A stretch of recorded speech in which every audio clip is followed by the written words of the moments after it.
신앙인은 어떤 모습으로 세상에 비춰져야 할까요? 신앙인의 모습, 그 모습은 담대한 모습이어야 합니다. 세상에 비굴하거나 부끄럽거나 또 세상 사람들이 볼 때 오늘 신앙인이 보여지는 그 모습이 아주 비굴한 모습이라면 우리 주님의 영광을 가리는 일일 것입니다. 그래서 세상 사람들 향하여 세상을 맞대어 사는 저희들에게 필요한 모습이 있다면 담대함입니다.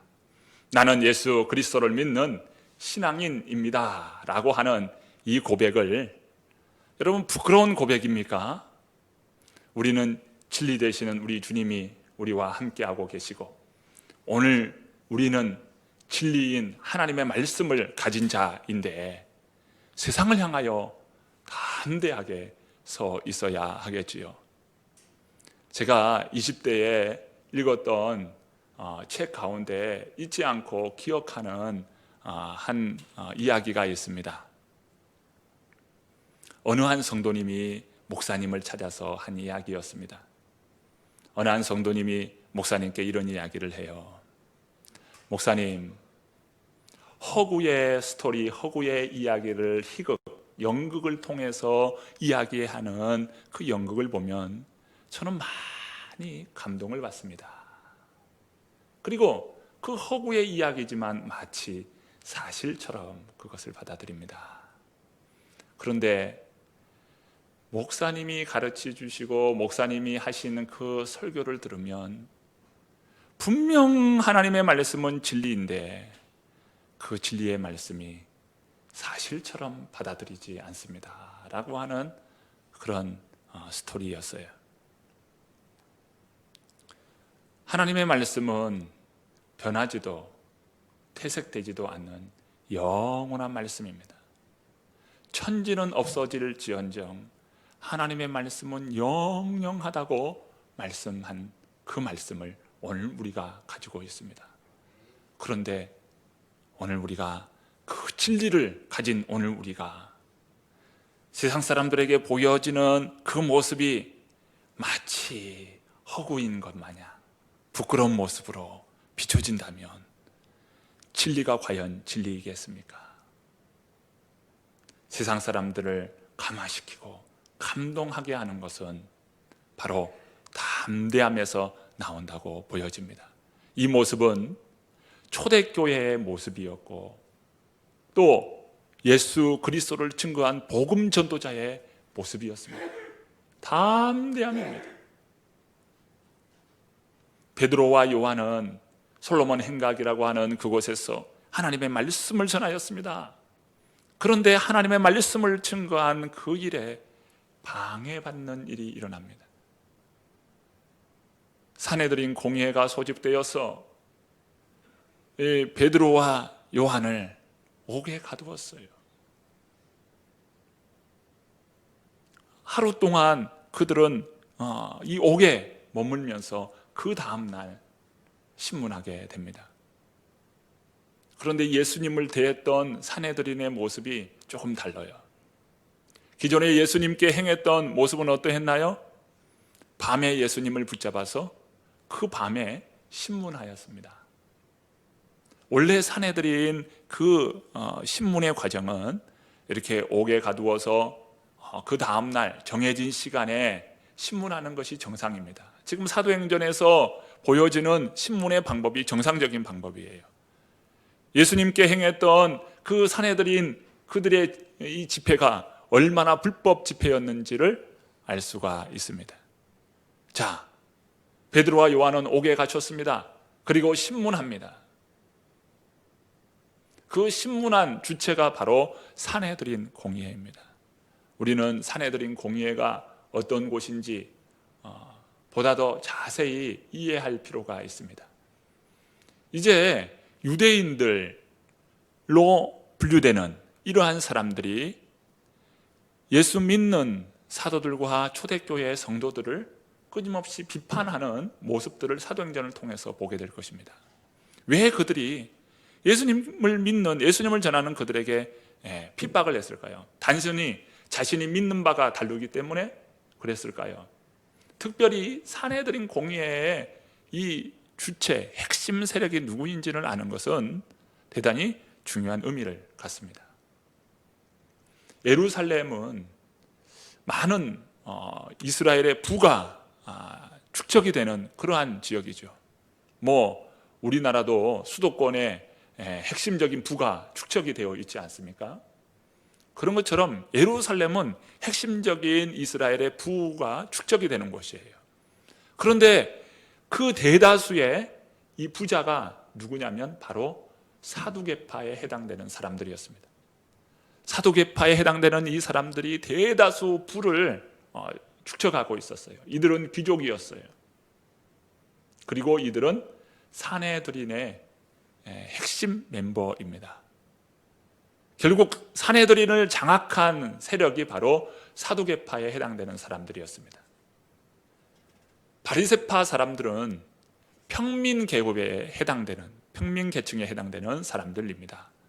점점 사두개파가 이 사내들인을 장악을 합니다. 예수님 당시에는 바리새파의 이 사람들과 예수님과 자주 충돌이 일어났죠. 특별히 예수님께서는 바리새파 사람들을 향하여서 외식하는 자들이라고 비판했습니다. 그들은 회칠한 무덤과 같은 그런 자들이라고 말씀하셨죠. 그래서 예수님과 바리새파에 해당되는 사람들과 충돌이 있었습니다. 그런데 웬일일까요? 예수님께서 십자가에서 죽으시고 부활하신 사건 이후에 이 제자들을 핍박하는 세력은 사두개파 사람들입니다. 왜냐하면 사두개파 사람들이 가지고 있는 이들의 말하면 신념, 이들이 가진 정신적 신념 때문입니다. 사두개파 사람들은 어떠한 사람일까요? 이들은 합리주의자들이었어요. 초자연적인 것을 부인하고요, 인간의 의지와 자유를 존중하고 중요하게 여겼습니다. 그리고 바리새파 사람들이 가르치었던, 또 전파했던 구전, 이러한 것을 거부합니다. 아주 종교적 합리주의자들이에요. 이들은 기적을 거부합니다. 초자연적인 것, 기적을 거부해요. 그래서 부활을 거부하고요, 천사를 거부하고요, 또 이 영에 대해서 거부합니다. 예수님의 부활에 대해서 아주 반색을 표현했어요. 그리고 천사의 그 존재에 대해서 비웃었습니다. 영에 대한 개념 자체는 아예 지워버렸어요. 그러니 기독인들을 핍박했던 이 정신적 진원지가 사두개파 사람들입니다. 자, 왜 그럴까요?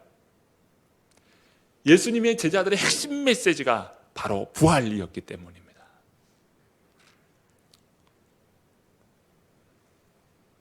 예수님의 제자들은 부활을 증거했어요. 그리고 부활 자체를 가르쳤습니다. 이 기독교는요, 부활의 종교예요.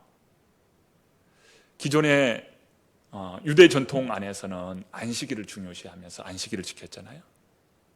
예수님을 부활을 경험한 예수님의 제자들과 초대교회는 안식일이 아닌 이제 주일을 지키고 주일에 모여서 그들은 예배하였습니다. 점점 유대교에서 기독교로 이제 간격이 벌어지는데 그 핵심이 바로 부활에 있었어요. 예수님의 부활을 목격하고 그들은 주의 날에 모였어요. 주의 날에 떡을 떼고 주의 날에 모였어요. 하나님께 예배하였던 것입니다. 이처럼 하나님 앞에 그들은 참 주의 날을 지키면서 그들의 메시지는 부활이었다는 거예요. 핵심 메시지가 부활이었어요. 그러니까 사두개파 사람들하고 부딪힐 수밖에 없어요. 끊임없이 사두개파 사람들하고 부딪히게 됩니다. 사내들인 공회 앞에 선 이 베드로와 요한, 이들은 성령으로 충만했습니다. 영을 거부했던 이 사내들인 공의의 핵심이었던 이 사두개파 사람들 앞에 그들은 성령으로 충만했어요.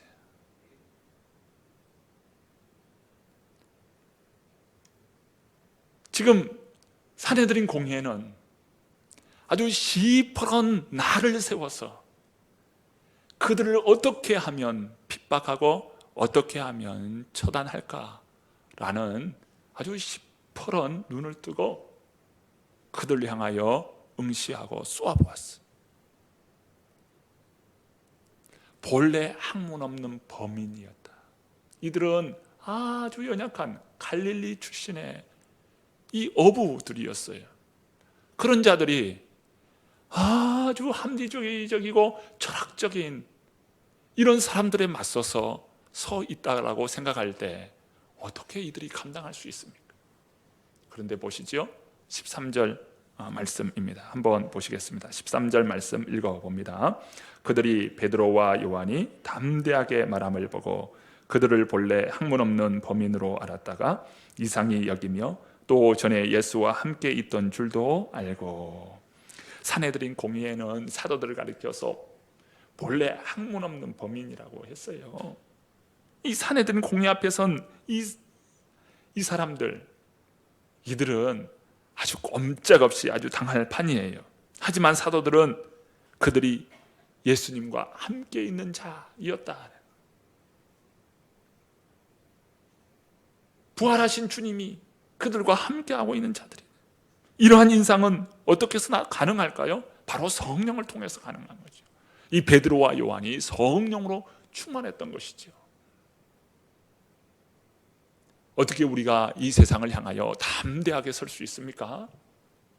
자신이 가진 신념, 아니면 어떤 세력, 지식, 깨달음, 이것을 통해서 여러분 담대함이 나옵니까?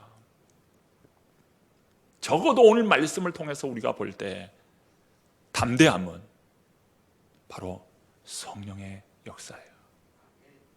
하나님의 말씀인 진리 앞에 서 있기 때문입니다. 그들은 세상 지식을 전달하는 자들이 아니었어요. 하나님의 말씀을 전하는 자들이었습니다. 자, 19절과 20절 말씀 우리 한번 읽어봅니다. 19절 20절입니다. 베드로와 요한이 대답하여 이르되 하나님 앞에서 너희의 말을 듣는 것이 하나님의 말씀을 듣는 것보다 옳은가 판단하라. 우리는 보고 듣는 것을 말하지 아니할 수 없다 하니. 지금 이야기하는 것은 사내들인 공의의 앞에 있는 이 자리가 그 법정의 자리가 아니라 우리는 하나님 앞에 있는 자리라는 거예요. 그러니 너희의 말을 듣는 것이 옳은가 아니면 하나님의 말씀을 듣는 것이 옳은가 너희 스스로 판단해보라 라고 말하고 있어요. 우리는 담대해야 하는데 그 담대함이 어디서부터 나오나요? 하나님 앞에서, 하나님의 말씀 앞에서. 우리 세상의 어떤 지식이나 세상의 그런 권세나 세상의 그런 세력에 의해서 우리의 담대함이 있는 것이 아닙니다. 그렇다면 세상의 그런 담대함을 가지려면 세상 것을 취해야 되겠지요. 우리의 담대함은 거기서 나오지 않아요. 우리의 담대함은 하나님의 말씀인 것입니다. 진리인 것이 여기에 담대함이 나오는 것입니다. 사도들은 이야기합니다. 우리가 보고 듣는 것을 말하지 아니할 수 없다. 여러분 얼마나 담대함의 모습입니까? 오늘 이런 담대함의 모습이 오늘 우리의 모습 되기를 축복합니다. 진리는 사람들의 어떤 생각이나 어떤 판단에 의해서 아니면 어떤 시기, 때에 따라서 달라지거나 변해서는 안 되는 것입니다. 진리는 변하지 않는 거예요. 어제나 오늘이나 영원토록 변하지 않는 것. 이것이 진리이죠. 진리는 변하지 않는 것입니다. 여기 앉아 있으니까 따뜻하죠, 그렇죠? 온도가 계속 높아집니다. 진리는 뭐라고요? 변하지 않는 거예요. 변하지 않는 거예요. 이게 진리예요. 예수님께서는 말씀합니다. 진리가 너희를 자유케 하리라. 진리가 우리를 자유케 해요. 그런데 어떻습니까? 예수님께서는 히브리서 13장 8절에 이처럼 이야기해요. 예수 그리스도는 어제나 오늘이나 영원토록 동일하시다. 진리가 무엇입니까? 예수님을 이 신문했던 빌라도가 물었죠. 진리가 무엇이냐? 여러분, 진리가 무엇입니까? 예수 그리스도요. 어제나 오늘이나 영원토록 동일하신 분, 바로 그분이 진리시죠.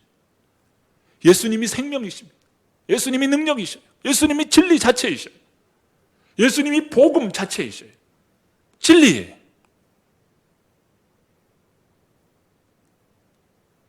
예수님을 만난 인생은 그래서 자유가 아니라 진리가 너희를 자유케 하리라. 진정한 기쁨을 맛보게 돼요. 오늘 우리 인생에 묶어있는 모든 것으로부터 풀어주시고, 눈먼 자에게 자유를 주시고 눌린 자에게 자유를 주시는, 자유케 하시는 그 주님의 그 진리 되심이 오늘 우리에게 있음을 믿습니다. 사도들은 누구입니까? 참 보잘것없는 사람들이에요. 갈릴리 어부 출신, 아주 가난한 사람. 이 갈릴리 사람이라고 하면 참 함께하고 싶지 않은 사람들이에요. 이방의 갈릴리여라고 말했잖아요. 마태복음에 보면 이방의 갈릴리요. 그만큼 이방 땅처럼 여겼던 곳이 갈릴리예요. 아주 소외된 지역입니다. 자, 오늘 본문 13절에 보면 본래 학문 없는 범인이라고 이야기했어요. 학문이 없다 이거예요. 학문이 없다.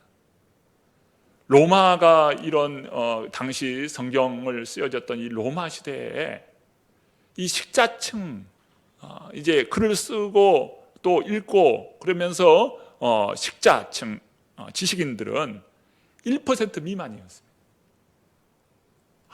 아주 적은 사람들, 소수의 사람들만 이 식자층에 해당되었어요. 이 갈릴리 어부 사람들, 이 사람들은 아주 무식한 사람들이에요. 그래서 오늘 말씀하기를 본래 학문 없는 범인으로 알았다 했어요. 학문 없는 범인이다. 범인. 이때 범인은 평범한 사람이다 이렇게 옮길 수 있거든요. 한자대로 표현하면 평범한 사람이다. 평범한 사람, 범인이다. 그런데 평범한 사람일까요? 평범한 사람이 아니에요. 여기서 말하는 범인은 그런 범인은 아닙니다. 이 헬라어는 이런 단어를 써요. 이디오타이라고 써요. 영어에 보면 이디어트라고 있어요. 이디어트.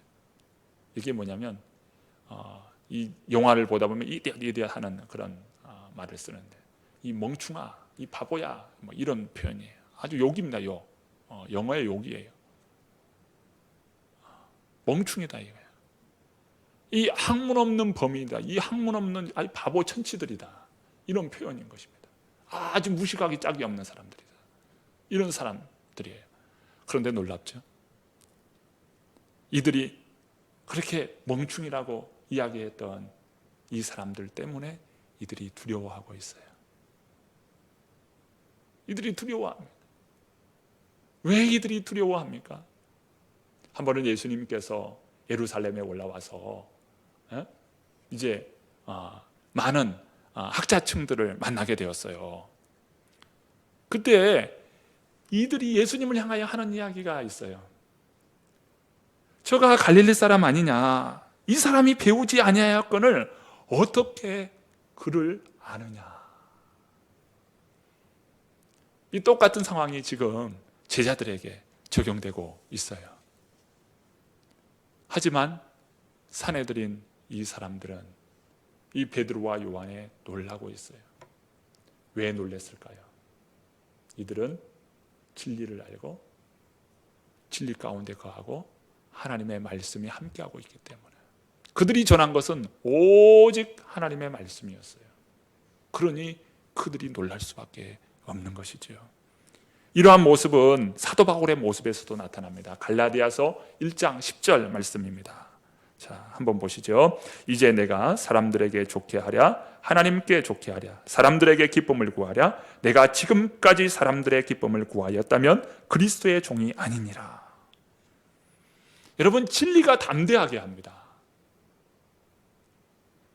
진리가 우리를 강하게 만들어요. 담대하게 합니다. 만약에 거짓을 이야기한다면 두렵죠.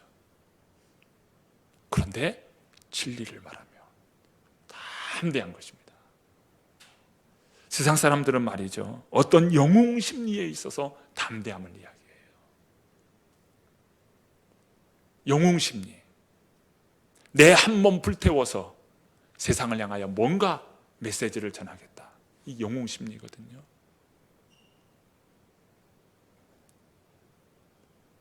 그런 사람들이 있잖아요. 뭐 민주주의 투사였다, 뭐 이런 사람들, 아주 영웅 심리에 있는 사람들이 상당히 있어요. 그런 분들이 있는 것이죠.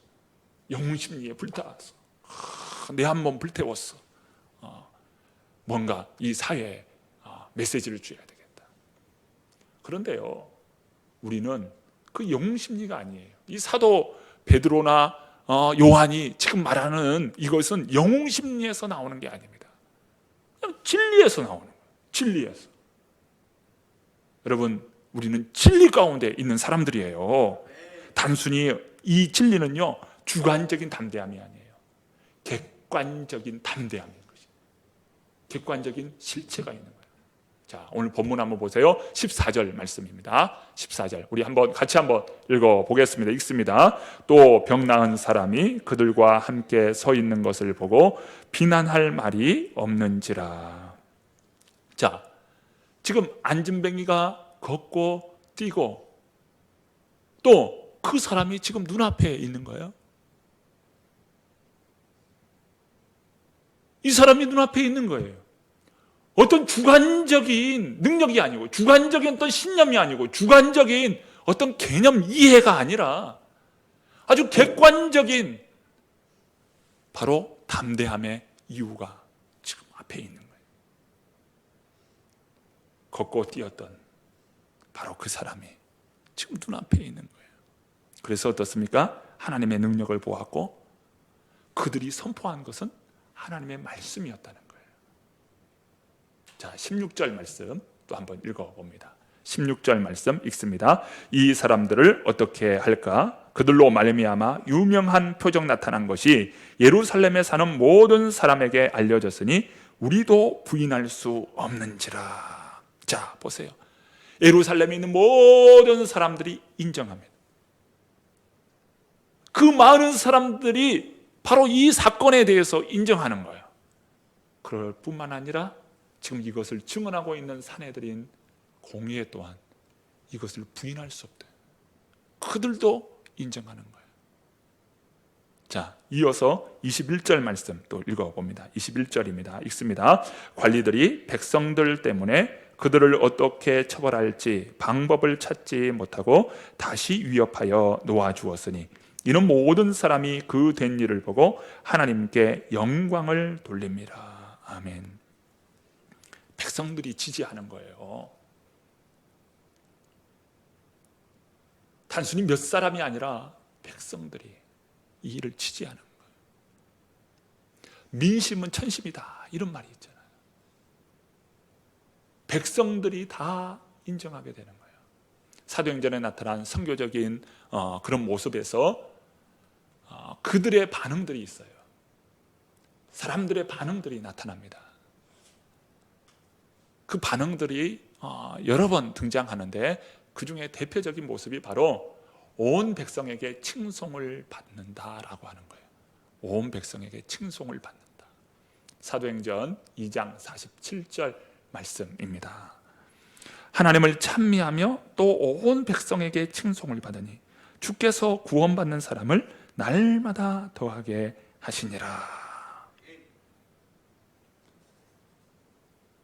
보세요. 온 백성에게 칭송을 받으니, 온 백성에게 칭송을 받으니. 진리의 성격은요, 백성들을 감동시켜요. 담대함은 백성들을 감화시킵니다. 예수 그리스도를 알지 못하는 그들이 감동을 받고 감화가 되는 거예요. 이게 진리인 것이에요. 때로는요, 진리가 충돌을 하기도 합니다. 왜 충돌할까요?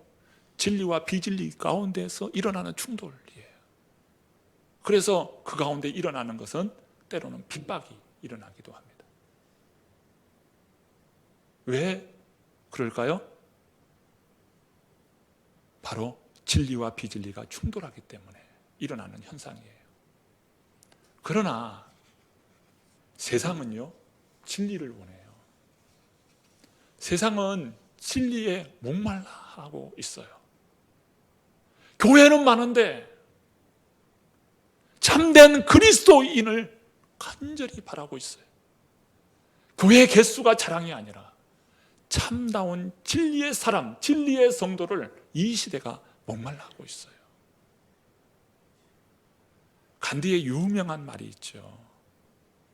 예수는 좋은데 기독교는 싫다는 거예요. 예수는 좋다 이거예요. 그런데 기독교는 싫다. 무엇입니까? 이게 오늘 이 시대에 대변되는 말이라고 생각됩니다. 교회는 많은데 진리는 없고, 교회는 많은데 참된 진리를 추구하는 교회가 적다. 뭐 이런 표현 아니겠어요? 교회가 크고 작음의 문제가 아니라 정말 진리를 추구하는 거야. 우리 성도님 한 분 한 분들이 정말 진리 가운데 충실한 믿음의 사람인가? 오늘 이것을 오늘 되묻지 않을 수가 없습니다. 담대함은 무엇입니까? 진리 되신 예수님을 통하여 담대함이 나옵니다. 한국교회는 지금까지 많은 참 칭찬과 인정을 받는 교회였어요. 세상 사람들로부터 인정받고 참 교회를 존중히 여겼습니다. 위기의 때가 되면 가장 먼저 그 위기에 맞서서 기독교인들이, 믿음의 사람들이 먼저 앞장서서 일을 감당했어요. 그만큼 교회는 세상 사람들로부터 인정을 받고 지지를 받았습니다. 오늘 우리 신앙인들이 세상으로부터 지지를 받고 또 존중이 여김을 받는 그런 시대가 되어야 해요. 단순히 목소리 크게 외치는 것이 아니라, 목소리로서만 크게 외치는 그런 성도가 아니라 세상 사람들로부터 인정을 받고 존중 여김을 받는 그런 기독교, 그런 성도가 되어야 한다는 것이지. 그러기 위해서는 우리는 먼저 정말 진리 되시는 예수 그리스도, 그분께서 주시는 말씀을 온전히 믿고 따르며 말씀대로 삶을 살아가야 합니다. 말씀으로 살아가야 한다는 거예요. 그게 복 있는 사람이라고 또 말씀했잖아요. 말씀을 따라가는 삶, 말씀이 중심이 되는 삶. 오늘 내가 말씀대로 살아가는 거예요. 말씀대로 내가 먼저 실천하는 거예요. 그리고 진리 되신 예수 그리스도를 선포해야 돼요. 기독교는요, 선포하게끔 되어 있어요. 예수 그리스도를 만나면요, 가만히 있을 수가 없어요. 반드시 선포하게끔 되어 있어요. 드러나게 되어 있어요. 예수 그리스도를 선포하는 삶을 살아야 돼요. 말씀대로 사십시다. 예수 그리스도를 선포하십시다. 오늘 예수 그리스도를 통하여서 담대함을 가지고 하나님 나라 복음으로 새로워지는 저와 여러분 되기를 바랍니다. 주님의 은혜가 우리 모든 성도님들을 위해 함께 하시기를 축복합니다.